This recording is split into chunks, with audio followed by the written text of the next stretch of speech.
आज हम पढ़ेंगे मर्कल ट्री। ठीक है, हमारे पास जो असाइनमेंट मिला है वो हमें बताना है कि मर्कल ट्री क्या होता है। और ब्लॉकचेन में हम बाइनरी ट्री, जो कि एक बहुत अच्छा डीएसए है, वो क्यों नहीं यूज़ करते, और हम मर्कल ट्री क्यों यूज़ करते हैं। तो मैंने हम जब इसको कंपेयर करेंगे वो हम यहाँ लिख दिया है। और मर्कल ट्री का मैंने एक स्ट्रक्चर पहले से बना लिया है ताकि इसमें मुझे ज़्यादा टाइम ना लगे। तो अब हम बात कर लेते हैं कि मतलब हम स्टार्ट से स्टार्ट करते हैं कि ब्लॉकचेन में जैसे ब्लॉक्स होते हैं। ठीक है, हम यहाँ लिखते भी जाते हैं ताकि इजी हो। ब्लॉकचेन्स में हमारे पास अलग अलग ब्लॉक्स होते हैं। ठीक है, हम यहाँ पे लिख देते हैं।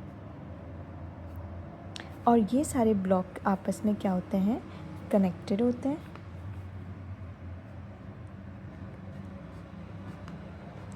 हम यहाँ पर एक ब्लॉक को कंसीडर करेंगे ताकि हम मर्कल ट्री को आराम से समझ सकें। अच्छा, तो इस ब्लॉक के अंदर फिर क्या होता है, मतलब एक मर्कल ट्री तो है, इस ब्लॉक के अंदर डाटा होता है और क्या होता है, ट्रांजैक्शंस होती हैं। अब ये ट्रांजैक्शंस कहाँ होती है, ये हम मान लेते हैं कि यहाँ पर कितनी ट्रांजैक्शंस हो रही है, T1, T2, T3, T4, T5 और T6। यहाँ पर टोटल 6 ट्रांजैक्शंस हो रही हैं। और ये सारी ट्रांजैक्शंस कौन से फॉर्म में होती हैं, इनक्रिप्टेड फॉर्म में होती हैं।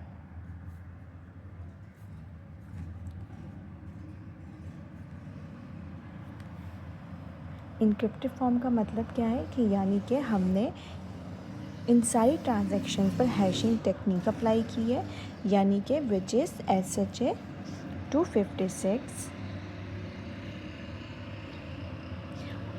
ठीक है, और अब उससे क्या निकला है, हैश निकला है, यानी कि कितने हैश निकले, H1, H2, H3, H4, H5, H6।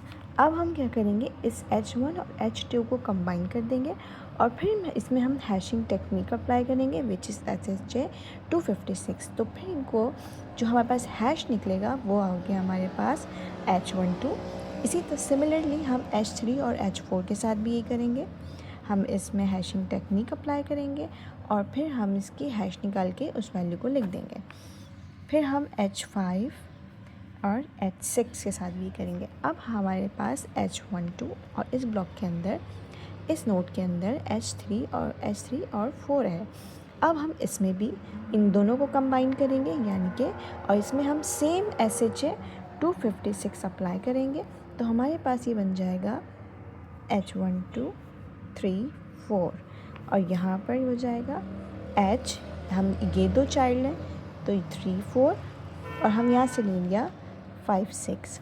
अब हमने देखा ये दो चाइल्ड हैं, अब हम सिमिलरली इसमें फिर से हम इनको कंबाइन करना है। हमें ये काम कब तक करना है, हमें ये काम तब तक करना है जब तक हमें एक सिंगल हैश ना मिल जाए।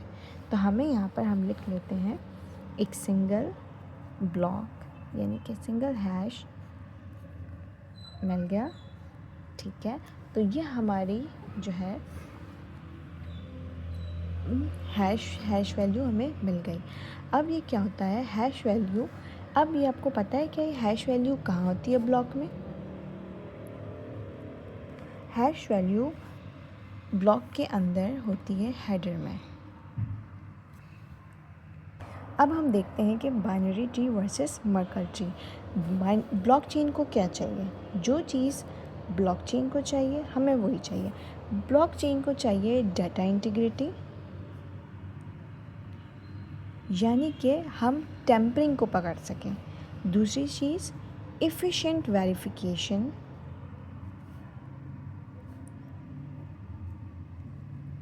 और कॉम्पैक्ट समरी मतलब जिस तरीके से हमें यहाँ एक सिंगल हैश मिला है, इसी तरीके से ये यानी कि ब्लॉकचेन को एक कॉम्पैक्ट हिस्ट्री मिले।